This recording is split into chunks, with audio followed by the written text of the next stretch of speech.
Pemirsa, Menteri Keuangan Sri Mulyani Indrawati menyebutkan perekonomian Indonesia akan tumbuh di angka sekitar 5% pada tahun 2025 ini. Optimisme tersebut mengemuka di tengah pemangkasan angka proyeksi pertumbuhan ekonomi Indonesia oleh Bank Dunia serta Dana Moneter Internasional. Menteri Keuangan Sri Mulyani Indrawati optimis perekonomian Indonesia akan tumbuh sebesar 5% di tahun ini di tengah dinamika perekonomian global yang berkembang sejak awal tahun 2025. Dengan mempertimbangkan berbagai faktor tersebut, pertumbuhan ekonomi Indonesia pada tahun 2025 diperkirakan tetap akan mencapai sekitar 5%. Nilai tukar rupiah tetap terkendali didukung oleh kebijakan stabilisasi Bank Indonesia di tengah ketidakpastian pasar keuangan global yang meningkat. Optimisme tersebut juga mengemuka di tengah proyeksi Bank Dunia serta Dana Moneter Internasional yang menyebut ekonomi Indonesia akan tumbuh di bawah 5% di sepanjang tahun ini. Bank Dunia menurunkan prediksi pertumbuhan ekonomi Indonesia menjadi 4,7% untuk periode 2025 dari sebelumnya di angka 5%. Sementara itu, Dana Moneter Internasional atau IMF telah lebih dahulu merevisi proyeksi pertumbuhan ekonomi Indonesia menjadi hanya sebesar 4,7% pada 2025 dari sebelumnya 5,1%. Jakarta, Tim Liputan IDX Channel. Ya, pemirsa, untuk membahas tema kita menjaga konsistensi target pertumbuhan ekonomi di tahun 2025, kita sudah tersambung melalui Zoom bersama dengan Bapak Sutrisno Iwantono, Ketua Bidang Kebijakan Publik Apindo. Halo Pak Sutrisno, apa kabar?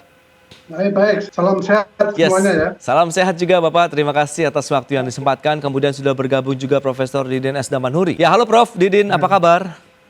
Baik. Terima kasih atas waktu yang disempatkan begitu Prof. Dan sebelum membahas lebih jauh, saya ingin mereview terlebih dahulu nih bagaimana pandangan Prof. Didin terkait dengan kondisi dinamika ekonomi Indonesia di sepanjang kuartal 1 lah paling tidak di tahun 2025 ini. Silakan Prof. Ya, saya kira bukan hanya soal Trump ya, tarif tinggi ya kepada puluhan negara, tapi memang pandemi kita yang mempengaruhi seluruh dunia juga masih belum selesai penuh ya. Oke. Disambung dengan dua perang besar ya, baik Rusia Ukraina maupun Palestina Israel. Jadi ini Trump ini adalah semacam pukulan ketiga lah untuk ekonomi dunia dan termasuk untuk Indonesia. Baik, nah dari kacamata pelaku usaha sendiri Pak Sutrisno, Anda melihatnya bagaimana begitu? Apakah lebih tricky Pak di tahun 2025 ini? Silakan. Ya, kalau saya mengamati bahwa kondisi global ini masih akan menciptakan ketidakstabilan, ya, yang tentu bagi pelaku usaha semua ini menyebabkan kita untuk lebih berhati-hati, ya, lebih melihat wait and see ya, ke depan kita mau seperti apa. Ada beberapa hal yang perlu kita amati, masalah inflasi ya, yang inflasi ini tentu bukan saja dalam negeri tapi juga kemungkinan imported inflation, inflasi yang berasal dari luar. Kemudian juga masalah fluktuasi nilai tukar, sebagaimana kita tahu bahwa dolar mengalami penguatan yang cukup signifikan, dan bahkan kemudian banyak orang yang sekarang pindah ke emas ya, sebagai salah satu tempat untuk investasi.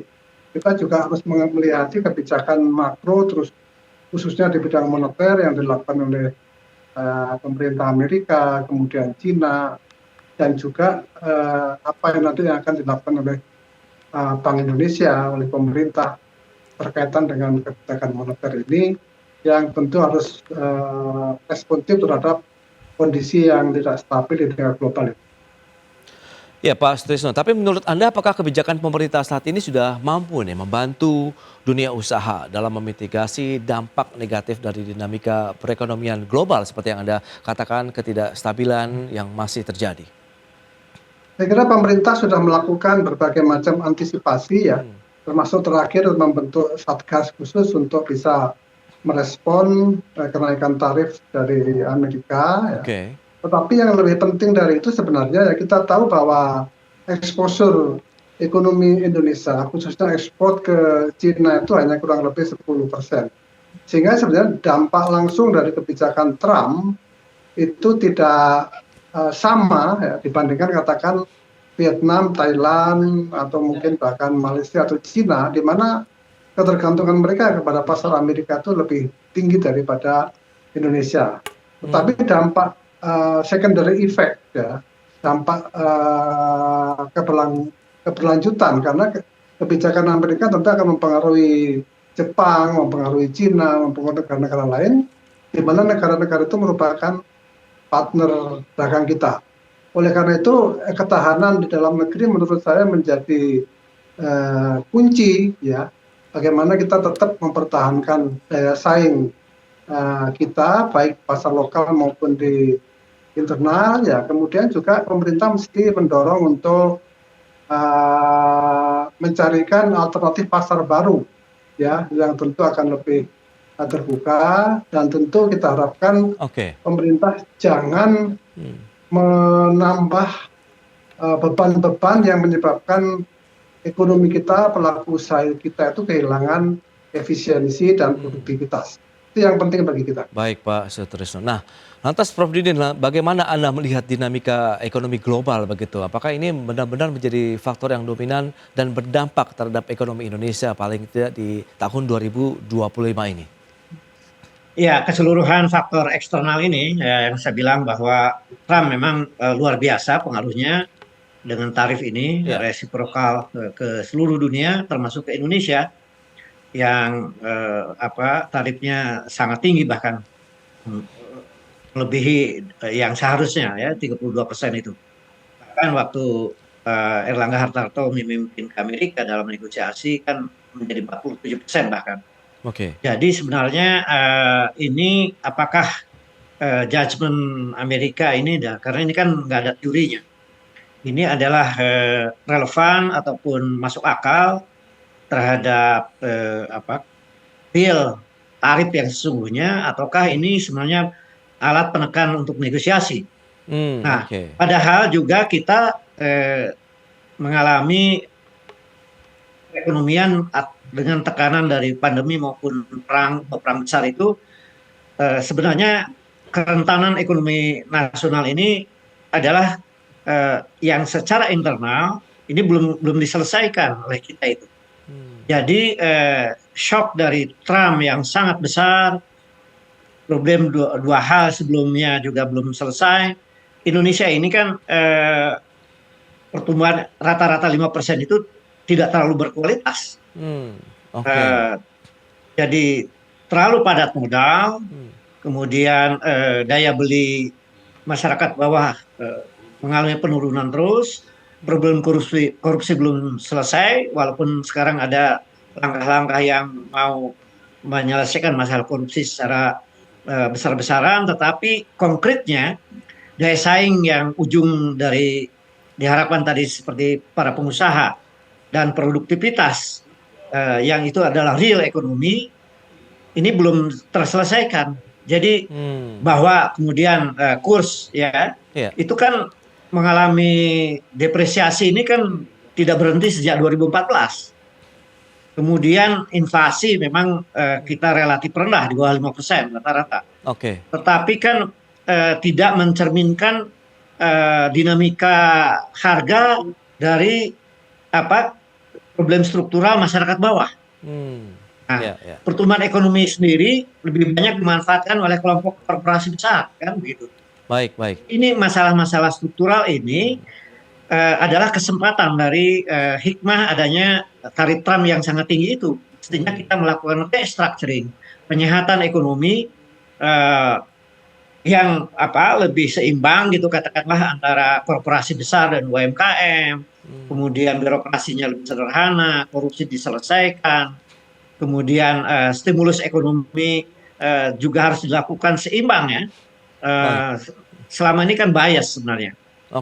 Nah, Prof Didin, ini menarik juga dicermati. Bank Dunia, IMF begitu, dan juga BI kan baru-baru ini menyebutkan ekonomi Indonesia akan tumbuh di angka yang moderat begitu, sekitar 4,7% lah paling tidak di akhir tahun 2025 ini.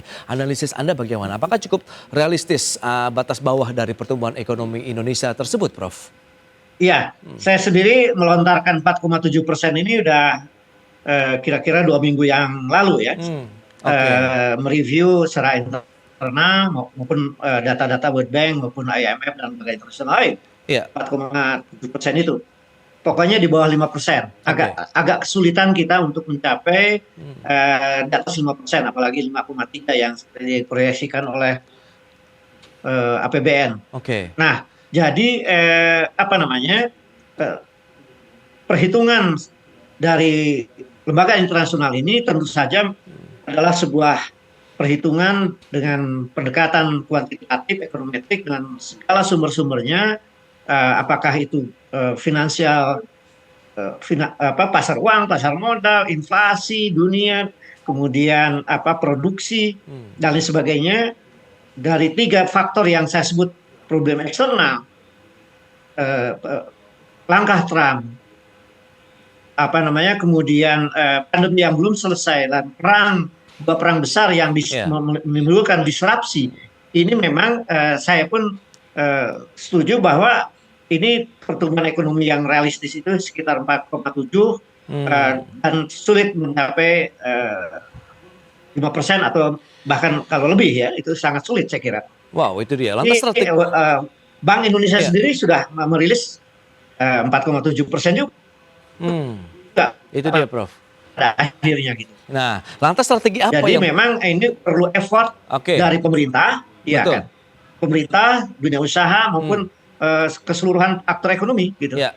Nah, itu dia strateginya seperti apa, kita akan bahas nanti di segmen berikutnya, Prof Didin. Pak Sutrisno, kita akan jeda dulu sebentar ya, dan pemirsa kami akan segera kembali usai pariwara berikut ini.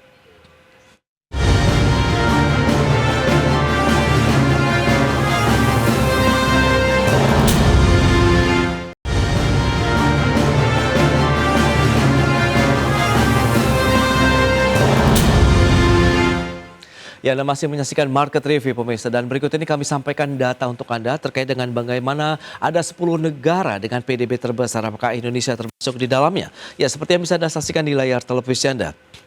China menempati posisi teratas untuk tahun 2025 sekitar 39,44 triliun dolar Amerika. Kemudian Amerika Serikat 30,34 triliun, India 17,36 triliun dolar Amerika, kemudian Rusia, Jepang, Jerman, dan Indonesia sekitar 4,98 triliun dolar Amerika Serikat. Itu dia posisi Indonesia yang masuk 10 negara dengan PDB terbesar di tahun 2025 ini. Target pertumbuhan ekonomi Indonesia ini menarik dicermati. Di tahun 2025 kita diharapkan bisa mencapai 5,3%, kemudian di tahun berikutnya 6,3%, 2027 7,35%, kemudian 2008 7,7% dan 8% di tahun 2029. Baik, kita lanjutkan kembali perbincangan bersama dengan Profesor Didin Damanhuri, Guru Besar Fakultas Ekonomi dan Manajemen PB University, kemudian Pak Sutrisno Iwantono, Ketua Bidang Kebijakan Publik APindo. Nah, menyikapi kondisi ataupun target yang sudah disampaikan, dari pelaku usaha sendiri, apa yang sudah disiapkan, langkah-langkah mitigasi, antisipasi dengan tekanan ekonomi yang tadi dari global, kemudian di dalam negeri juga ini, Pak Sutrisno? Ya, saya kira target pertumbuhan ekonomi 5% itu cukup optimis ya. Oke. Tetapi yang mungkin yang disampaikan oleh Bank Dunia 4,7 itu kalau kita bisa capai mungkin lebih realistis. Jadi kalau ada pertumbuhan di antara 4,7 sampai 5, mungkin itu ya yang saya prediksi ke depan.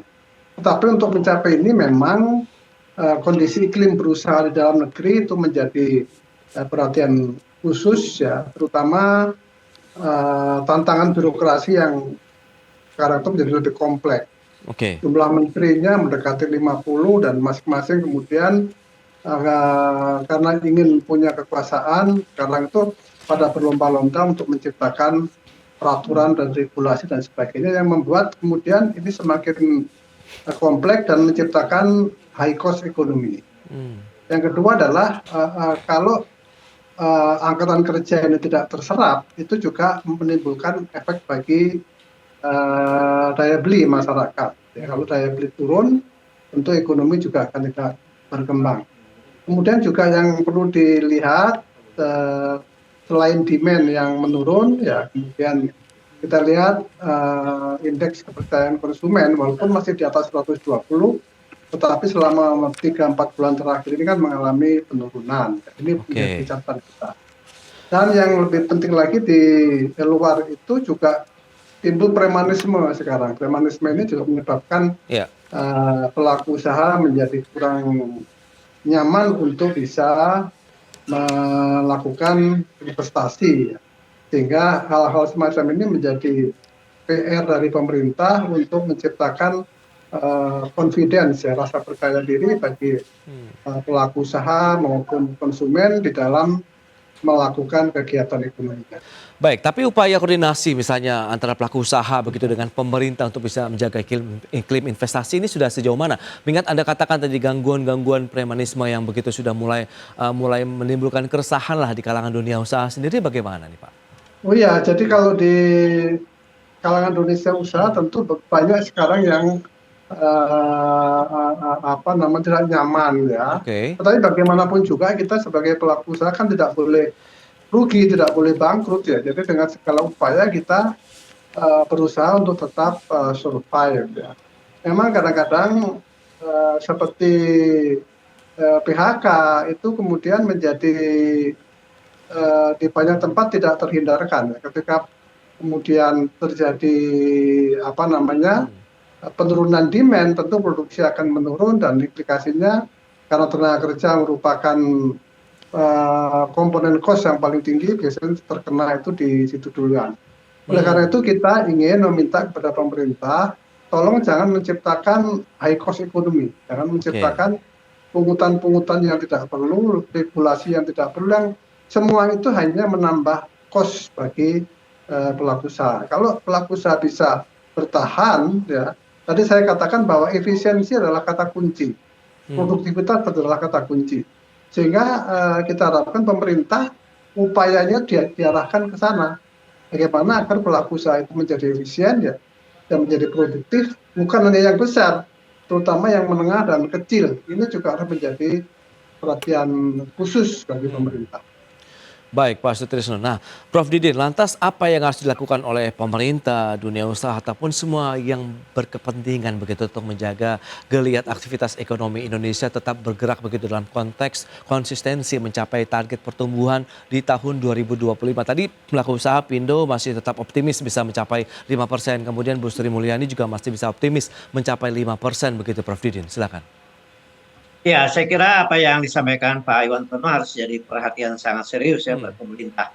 Soal high cost ekonomi, soal regulasi yang dibuat yang seharusnya tidak dibuat oleh pusat maupun daerah, kemudian premanisme, itu saya kira harus diselesaikan dengan sangat serius ya. Lebih jauh lagi saya melihat bahwa memang kita harus menyehatkan kembali APBN kita yang beban utang luar negeri yang sangat besar, saya kira. Oke. Ini ya memacu pertumbuhan yang di atas 4,7%, mendekati 5% atau bahkan bisa 5% adalah prerequisite, necessary condition, adalah keharusan, tetapi itu tidak cukup kalau hanya dengan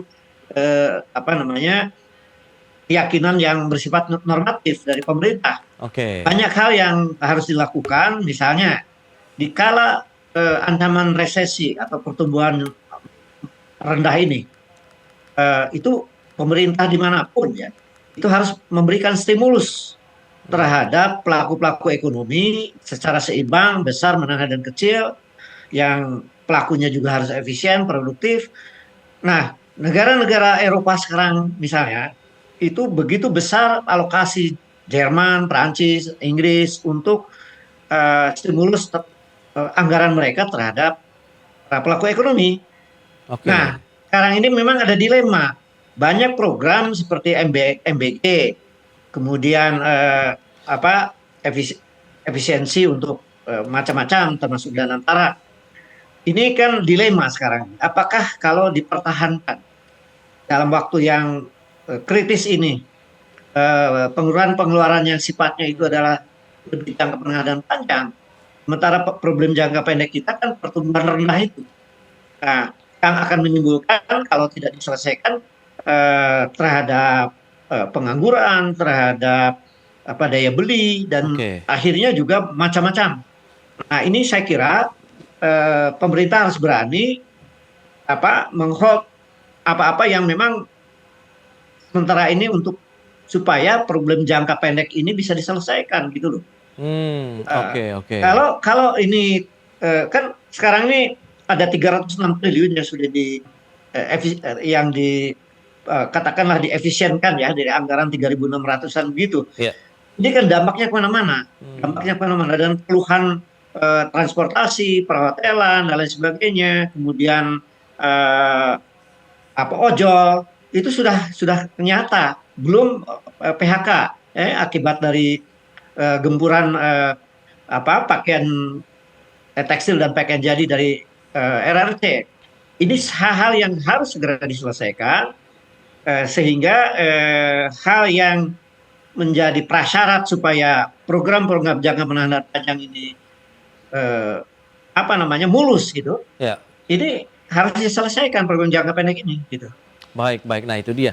Lantas kalau realnya yang diharapkan pelaku usaha ini Pak Sutrisno seperti yang sudah disampaikan tadi supaya tidak ada high cost ekonomi, kemudian efisiensi yang bisa optimal begitu. Perlukah tadi misalnya Pak Prof Didin sudah menyebutkan ada stimulus lagi yang diberikan. Apa sebenarnya yang diharapkan saat ini kondisinya nih Pak Sutrisno? Ya, saya kira stimulus itu masih penting ya. Tetapi yang perlu kita waspadai adalah implementasinya. Stimulus itu harus tepat sasaran dan efektivitasnya terkena. Jangan sampai uangnya itu keluar dari APBN tetapi sasarannya nggak tepat. Ya, misalnya kita mau ngasih kelompok yang berpendapatan rendah, tetapi wujudnya kemudian berupa barang yang semuanya diadakan dari luar. Ini saya kira tidak tepat. Jadi kita tuh kalau memberi stimulus, uang itu usahakan beredar di lokal supaya menciptakan kegiatan ekonomi di situ. Nah, yang kedua yang terpenting lagi itu adalah harmonisasi antara fiskal dengan moneter. Ya. Fiskal ini tentu dari sisi penerimaan pajak-pajak atau pungutan-pungutan yang tidak perlu itu tolong direlaksasi dulu karena semua itu akan menciptakan high cost ekonomi. Kemudian juga di bidang moneter misalnya suku bunga, relaksasi suku bunga tentu perlu diberikan dan kemudian juga ada priority juga kepada sektor-sektor mana yang memang diprioritaskan untuk bisa mendongkrak pertumbuhan ekonomi. Kemudian juga lagi-lagi saya ingin mengingatkan jangan memindahkan biaya ya, regulasi misalnya sertifikasi itu seolah-olah di pemerintah biayanya nggak ada gitu karena dia tidak walaupun memungut kecil, tetapi kemudian mewajibkan pelaku usaha untuk mendapatkan sertifikasi itu menggunakan konsultan, di mana konsultan itu pada dasarnya kemudian menciptakan pengeluaran juga karena biaya konsultan sangat tinggi gitu. Nah, jangan memindahkan seolah-olah nggak ada biaya tapi dipindahkan kepada pihak lain. Ini juga saya kira tidak benar ya. Hal-hal yang tidak perlu tolong deh, kalau nggak perlu diatur jangan diatur. Itu dia. Berarti memang lagi-lagi lebih kepada actionnya ya, implementasinya di lapangan begitu dengan beragam kebijakan yang sudah ada. Karena begini ya, terus terang di dalam praktek itu koordinasi antar lembaga dan kementerian itu juga masih tidak jalan dengan mulus. Apalagi antara pemerintah dengan daerah ya, ketika pusat dengan daerah ada misalnya undang-undang cipta kerja yang pusat mengatakan sudah di daerah, yang di daerah merasa ini kewenangan pusat. Jadi kita pelaku usaha itu pusing dibuat oleh ketidaksinkronan semacam itu. Itu dia beberapa poin yang diharapkan dunia usaha sendiri begitu ya, itu subsidi ataupun stimulus yang tepat sasaran, kemudian bagaimana harmonisasi dari sisi kebijakan fiskal dan moneter, dan juga regulasi, kemudian bagaimana koordinasi pusat dan daerah yang mungkin saling terintegrasi begitu. Baik, sayang sekali waktu terbatas ini Pak Sutrisno. Prof Didin, terima kasih banyak atas informasi, update dan juga insight yang diberikan kepada pemirsa pada hari ini. Selamat melanjutkan aktivitas Anda kembali, salam sehat, terima kasih. Ya. Terima kasih. Baik pemirsa, 1 jam sudah saya menemani Anda dalam Market Review, dan perbaharui terus informasi Anda hanya di IDX Channel, your trustworthy and comprehensive investment reference. Karena urusan masa depan harus terdepan, aku investor saham. Saya Prasetyo Wibowo beserta seluruh kerabat kerja yang bertugas pamit undur diri. Terima kasih, sampai jumpa.